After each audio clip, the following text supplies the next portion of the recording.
फिर दिन हुआ पुरानी रात का, करे सो शुक्र हम खुदा की जात का, खुदा की जात का, नया फिर दिन हुआ। आज की आयत। आदम ने कहा कि जिस औरत को तूने मेरे साथ किया है उसने मुझे उस दरख्त का फल दिया और मैंने खाया। तब खुदावंद ने औरत से कहा, ये तूने क्या किया? औरत ने कहा, सांप ने मुझे बहकाया तो मैंने खाया। पैदाइश 3 बाब 12वीं और 13वीं आयत। अजीज़ों, स्कूल से छुट्टी का दिन हो और बाहर बारिश का मौसम हो, ऐसे में बच्चों का घर के अंदर सुकून से बैठना मुश्किल हो जाता है। बच्चों की अलग ही एक दुनिया होती है। कार्टून्स में भी चॉइस अलग, किसी एक खेल में भी एका नामुमकिन। बस यूँ समझ लें, सुलह का मौसम कम और नाराज़गी का मौसम ज़्यादा। बात बात पर झगड़े, जिसके नतीजे में झूठ, इल्ज़ाम तराशी और कभी मार कुटाई तक भी नौबत आ जाती है। ऐसे में माँ की अदालत में मुकदमों का ढेर लग जाता है। बेचारी माँ लाख मुनसिफ जज बनने की कोशिश तो करती है मगर अक्सर नाकाम रहती है। आज भी कुछ यूं हुआ। बंटी और गुड़िया मज़े से बैठे लूडो खेल रहे थे।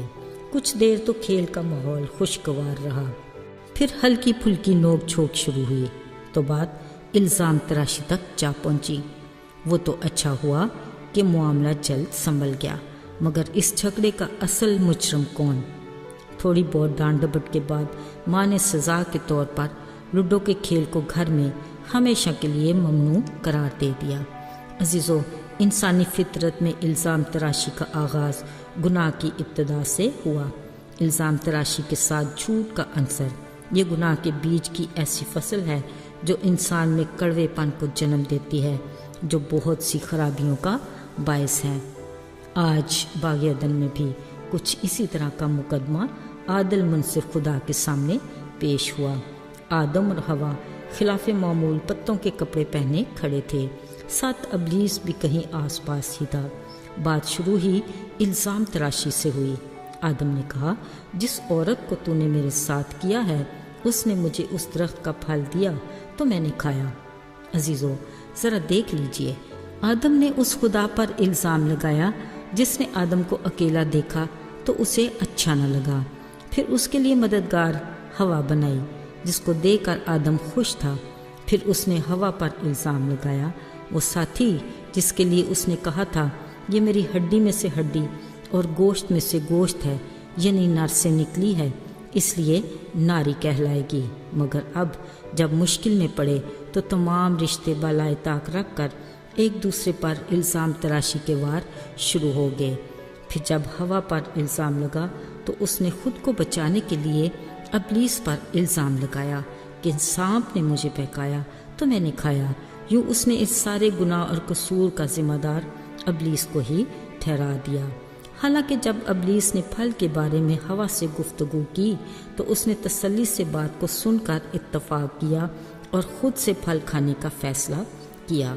अजीज़ों, आदिल मुनसिफ खुदा ने आदम, हवा और सांप को उनके गुनाह की सज़ा देकर उन्हें अपने हुजूर से निकाल दिया, पर उनकी शर्मिंदगी मिटाने के लिए एक बरे की कुर्बानी करके उसके चमड़े के कुर्ते बनाकर पहनाए और यूँ उसने अपनी बेइंतहा मोहब्बत का इजहार किया।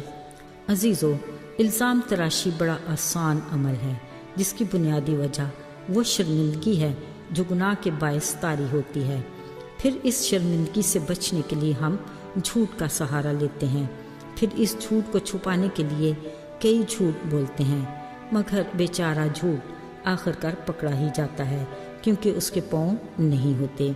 अजीज़ों, इस झूठ और इल्ज़ाम तराशी के सिलसिले आज तक जारी हैं, जिसके असरात को हम अपने घरों, कलीसियाओं और अपने मुआशरे में बआसानी देख सकते हैं।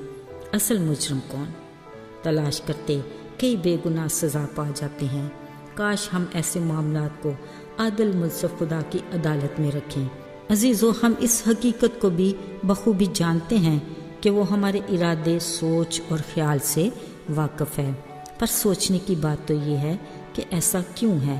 اگر ہم صدق کے دل سے اپنی پرکھ کریں تو واضح ہوتا ہے کہ مسئلہ ہماری انا اور خودی کا ہے، جو انتہائی حساس معاملہ ہے۔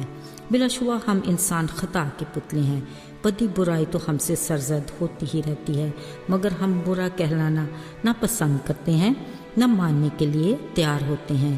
ہم اپنی کمزوریوں اور گناہوں کو چھپانے کے لیے آدم ہوا کی طرح پتوں کے عارضی لباس یعنی بے سر و پا جھوٹ کا سہارا لیتے ہیں، لیکن یہ تسلیم نہیں کرتے کہ ہم خدا کی نگاہ سے کچھ بھی نہیں چھپا سکتے، اس لیے کہ وہ ہمارے دل کی مکمل صفائی کے لیے کہتا ہے کہ اپنی انا اور خودی کا انکار کرو، کیونکہ خدا جانتا ہے کہ ہمارے اور اس کے بیچ ملاپ میں بڑی رکاوٹ یہی ہے۔